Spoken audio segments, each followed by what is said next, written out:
Hello guys and welcome to the top 5 worst things about Modern Warfare 3 Zombies. Number 5. Weapon rarity doesn't carry over. In Modern Warfare 3 Zombies, weapon rarity is one of the many factors that determines your weapon's strength. The higher the rarity, the stronger the weapon. Pretty straightforward system. Now, I don't know about you guys, but I don't really find rarity tools when I'm just generally playing/looting. For me, I usually get them upon completion of objectives, and there's nothing inherently wrong with that. My problem with this system comes in once the game is over. You just spent 45 minutes leveling up the rarity of your gun, only for it to be reset the next game. And yes, you can find schematics to be able to craft rarity tools, but those have a cooldown. Having to always level up your weapon rarity is very tedious, as the low rarities of weapons are in general very weak. And if you already have to go through the trouble of pack-a-punching your weapon in multiple threat zones, I don't think you should also have to worry about finding RNG loot drops to make your gun better. Having to worry about both is just an added chore on top of completing missions and objectives all within a 45-minute time period. I just think it'd be much better for your weapon rarity to stay the same across games, with the player only having to worry about pack-a-punch. After all, solely relying on pack-a-punching your gun to make it stronger is a core staple of zombies, and I don't think anyone would object to it. Number 4. Zombies practically give no points. MW3 Zombies has taken the point system from Outbreak, where a normal zombie kill only gives around 30 points. This is because the devs wanted players' main source of points to instead come from completing objectives, which will give anywhere from 2 to 4,000 points upon completion. This honestly isn't something that irks me too much, as after around 4 to 5 objectives, you can get pretty much fully set up. However, I will say that because of this, it does give a little less incentive to just kill zombies. The ROI has been greatly diminished. Why run around killing hordes of zombies when you can get 10 times the points by completing only one objective? It sort of makes zombies become an afterthought in the overall gameplay, and for a zombies mode, I don't think that should be the case. I think an easy fix for this would be to slightly increase the amount of points per zombies and then slightly decrease the amount of points that objectives give you. That way they could balance each other out and let the player decide their own playstyle for progressing through the map. Number 3. Lack of transportation. The map in Modern Warfare Zombies is big. I mean really big. If you have to get somewhere far away fast, good luck, because you are definitely not going to make it there fast enough. I had one game where I died and decided to leave behind a tombstone. When I loaded into my next game to get my tombstone, it was over 1,500 meters away on the complete opposite side of the map. Let's just say you could have read a 1,000-page novel in the time it took me to get to it. I can already hear all of you telling me, well, that's why they have vehicles. And yes, vehicles do provide faster transportation, but for you to get one, you first have to hope that there's one generally close by, that it isn't in an enemy encampment, and finally that it doesn't break on you while you try to drive it. There are also rifts the player can use, but those are far and few between. I think everyone can agree that playing Running Simulator isn't something that any of us want to do. I think it'd be really cool if they implemented a feature that allowed a player to spawn their own vehicle, something like a catch-a-ride system from Borderlands. Or they could give us an item that would allow us to spawn our own rifts. When you make a map as big as the one in this game, transportation has to be done exactly right. And while the current transport options aren't terrible, there is definitely room for improvement. Number 2. No set locations. Let me clarify on this one. There are set possible locations, meaning there are places that something like Perks or Pack-a-Punch could be, but might not be. The fact that this feature exists on top of a huge map with limited transport is a recipe for, quite frankly, really annoying gameplay. I want to have Juggernog every game, but not knowing where it's going to spawn means that it might be so far away and inconvenient for me to get to that I'll just go the whole game either not getting it or getting it so late in the game that it doesn't even matter. Not to mention the fact that it's just downright irritating having to sift through a million different little icons to find one damn thing on the map. I think it'd be much better if there were set, static, unchanging locations for Perks and Pack-a-Punch. And not only that, but give us multiple of them. I think there should be multiple of every perk machine in every corner and quadrant on the map so that you don't have to run 2,000 meters just to get a damn perk. Imagine how much more time you would have to complete objectives and missions if you didn't have to become a marathon runner to acquire basic gameplay features across the huge map of Urzikstan. Something for the devs to think about.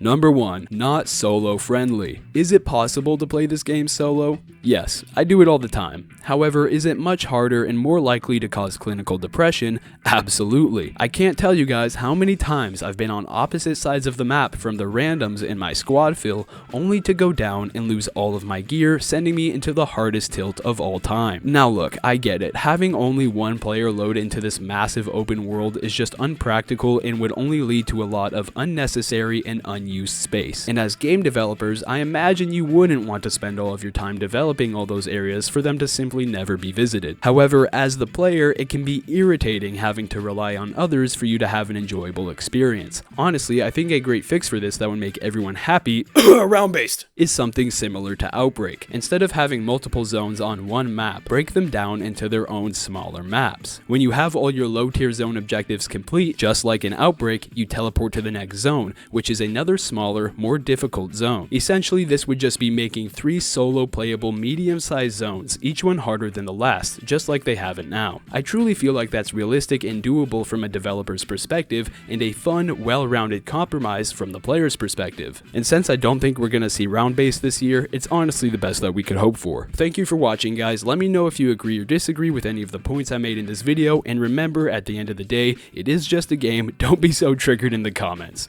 Alright guys, goodbye.